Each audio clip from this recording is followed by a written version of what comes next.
ದಕ್ಷಿಣ ಕಾಶಿ ಖ್ಯಾತಿಯ ಕೊಟ್ಟಿಯೂರು ಶಿವ ದೇವಾಲಯ ವೈಶಾಖ ಮಹೋತ್ಸವಕ್ಕೆ ಕ್ಷಣಗಣನೆ ಆರಂಭವಾಗಿದ್ದು, ಭಕ್ತರಿಗೆ ದೇವರ ದರ್ಶನ ಮೇ 30ರಿಂದ ಆರಂಭವಾಗಲಿದೆ ಎಂದು ದೇವಸ್ಥಾನದ ಆಡಳಿತ ಮಂಡಳಿ ಸ್ಪಷ್ಟಪಡಿಸಿದೆ.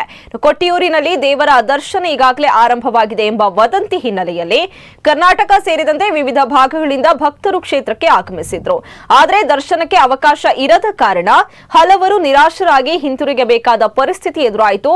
ಈ ಹಿನ್ನೆಲೆಯಲ್ಲಿ ದೇವಸ್ಥಾನಕ್ಕೆ ಸಂಬಂಧಪಟ್ಟವರು ಸ್ಪಷ್ಟನೆ ನೀಡಿದ್ದು, ಈ ವರ್ಷದ ವೈಶಾಖ ಮಹೋತ್ಸವದ ಅಂಗವಾಗಿ ಮೇ 30ರ ಮಧ್ಯರಾತ್ರಿಯಿಂದ ಭಕ್ತರಿಗೆ ದರ್ಶನಕ್ಕೆ ಅವಕಾಶ ಕಲ್ಪಿಸಲಾಗುವುದು ಎಂದು ತಿಳಿಸಿದ್ದಾರೆ.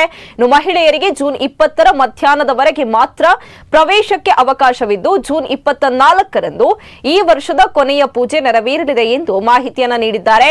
ಪುರಾಣ ಪ್ರಸಿದ್ಧ ದಕ್ಷ ಯಾಗದ ನೆನಪನ್ನ ಹೊತ್ತ ಪ್ರಕೃತಿ ರಮಣೀಯ ಕ್ಷೇತ್ರವಾದ ಕೊಟ್ಟಿಯೂರಿಗೆ ಪ್ರತಿ ವರ್ಷ ಲಕ್ಷಾಂತರ ಭಕ್ತರು ಆಗಮಿಸುತ್ತಾರೆ. ಕಳೆದ ವರ್ಷದ ವೈಶಾಖೋತ್ಸವದ ಸಂದರ್ಭದಲ್ಲೂ ಭಾರಿ ಸಂಖ್ಯೆಯಲ್ಲಿ ಭಕ್ತರು ಭೇಟಿ ನೀಡಿದ್ರು. ಈ ಬಾರಿ ಹೆಚ್ಚಿನ ಭಕ್ತರು ಆಗಮಿಸುವ ಸಾಧ್ಯತೆ ಇರೋದ್ರಿಂದ ಭದ್ರತೆ, ವಾಹನ ಸಂಚಾರ ಹಾಗೂ ಭಕ್ತರ ವ್ಯವಸ್ಥಾಪನೆ ಕುರಿತಂತೆ ಕಟ್ಟುನಿಟ್ಟಿನ ಕ್ರಮಗಳನ್ನು ಕೈಗೊಳ್ಳಲಾಗಿದೆ ಎಂದು ದೇವಸ್ಥಾನ ಆಡಳಿತ ಮಂಡಳಿ ತಿಳಿಸಿದೆ.